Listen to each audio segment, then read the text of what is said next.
a bustling hub of interspecies trade. With several asteroid belts and 6 planets orbiting the blue-white star at its centre, the resource-rich Banu system of Gliese has been a popular destination for human travellers for well over 2 centuries. Though humanity has a well-established place in the system today, with several burgeoning settlements of their own, it took hundreds of years of bargaining before any of that could come to pass. For while most Banu are eager to pursue commerce with other species, their trade routes are carefully guarded commodities. After first contact in 2438, the UNE quickly learned how complex negotiations with the Banu could be. Striking a trade agreement with the Protectorate was not enough.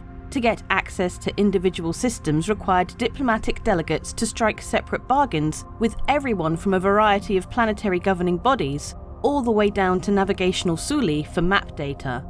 In addition, there was the problem that controlling bodies would dissolve only to be replaced by a new Suli who had acquired the right to bargain, starting the whole process over again. Even then, many systems were not eager to welcome humans, wanting to limit the competition and control the flow of goods through their system, and demanding extremely high recompense for the privilege. Persevering through all those complications and over several decades, the UNE eventually achieved visiting rights to several systems, such as Bacchus, Geddon, and Kins. However, this was not to be a continuing trend. With the unfortunate circumstances related to first contact with the Xi'an and the terrible violence that came with the First Tevaran War, humanity's outlook towards other species shifted. While existing Banu trade was tolerated and even relied upon during resource-taxing wartime, the Empire's willingness to increase our Xeno relations dwindled to non-existence with the start of the Mesa regime. It wasn't until the severe economic recession of the early 28th century that this new status quo changed. With rampant military spending at an all-time high in the wake of the first Vandal incursions, along with the highest tax rate the UE has ever had, the economy of the Empire had become stagnant at the turn of the 28th century. After trying numerous other tactics to spur market growth, Imperator Mesa VIII decided to take a different, more drastic approach. His theory was that if the UEE could further expand their trade markets, it would bring a new influx of credits that would act as a reset button for several important sectors. For the first time in 2 centuries, humanity sent a delegation to negotiate access rights to a new Banu system, Gliese. It is rumoured that the UEE had to strong-arm several companies into handing over valuable blueprints and tech schematics to the Banu to make the deal happen, but in the end, many economists believe the 2712 opening of trade relations with Gliese prolonged the life of the Mesa regime for another 80 years. A vibrant trading centre with an abundant variety of resources, Gliese was a boon to the Empire's industry, as humanity embraced the brisk trade of its valuable raw materials and manufactured goods. Of course, beyond its economic appeal, Gliese also contains one additional feature that some claim is its biggest draw of all: a mysteriously deserted, terraformed world. The 2 innermost planets of the system are relatively quiet compared to the hustle and bustle found in the central trade lanes farther out. With a superheated ferromagnetic iron core, Gliese 1 has some regular traffic from humans who claim that orbiting around the planet helps ease symptoms associated with cybernetic limbs, a claim that has yet to be supported by the mainstream medical community. Gliese 2 is noteworthy for its retrograde rotation, which sees this smog planet spinning in the opposite direction of its sibling worlds. An active mining belt in every sense of the word, Gliese Belt Alpha is notorious for the frequent violence that breaks out between rival Sulis during claim disputes over the valuable ore that is still being pulled from asteroids here. While typically Banu prefer peaceful negotiations, it seems the wealth available here has spurred many of the Sulis to turn to violent solutions. As opposed to the nearby belt, Gliese 3, a terrestrial world without an atmosphere, is more typical of Banu mining operations.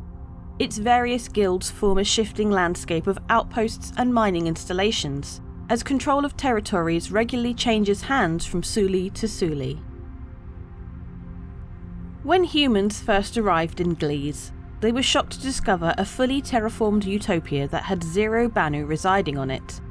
With lush forests and grassy hills, Gliese 4 seems ripe for settlement, and at one point the Banu themselves must have thought so too. Much of the surface of the planet features the decaying ruins of ancient settlements long abandoned. When asked why the planet is left untouched, most Banu simply reply that they aren't supposed to go there.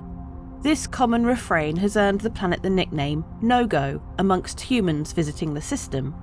With the Banu's unique view of history, to them it is not important why the world must be left untouched, but rather simply that it should be. After scientific analysis revealed no obvious reasons why the world would be dangerous, several human colonies decided to stake claims on the world and, thus far, are finding great success making a life for themselves. They even have brisk trade with the nearby Lyris flotilla, whose inhabitants have rapacious appetites for fresh produce grown on the planet. Several notable human xenoarchaeologists have dedicated themselves to exploring the Banu ruins on the world to discover the truth of what forced the Banu to give up the planet. Not everything is as completely idyllic on No-Go as images of the beautiful landscape would have you believe.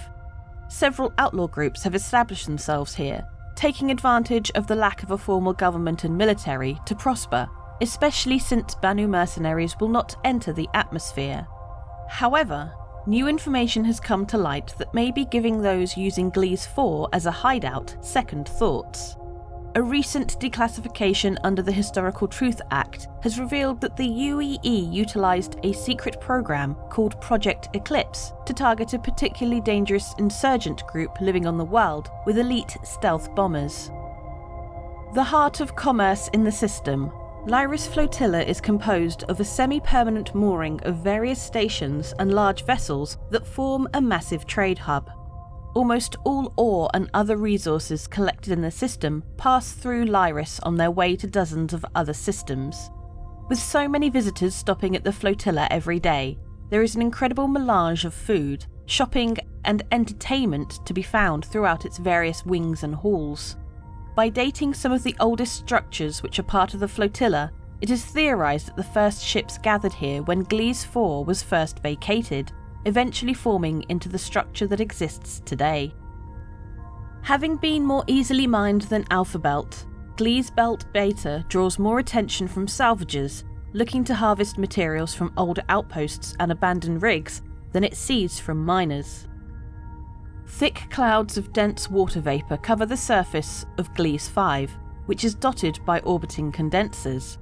Human corporation Terragra uses Gliese 5 as the source for their line of bottled water and claims that its natural purity is unmatched in the Empire. The distant and sparse cluster of asteroids, Gliese Cluster Gamma, has a dangerous reputation and is a viable site only for more experienced miners, thanks to its remote nature and treacherous gas pockets. Gliese 6 is the final stop before leaving the system.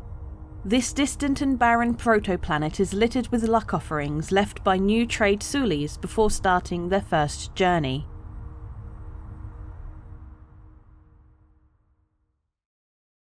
I'm a futuristic cyborg sent back in time for one purpose. Give me your boots, your jacket, and your nordvpn.com/BoredGamer.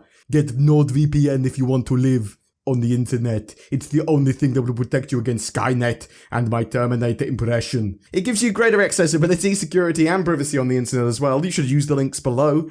Every month, we have a ship giveaway. For July, we're giving away a Constellation Taurus. This workhorse allows you to do some solid cargo running, as well as some combat and room for a small crew.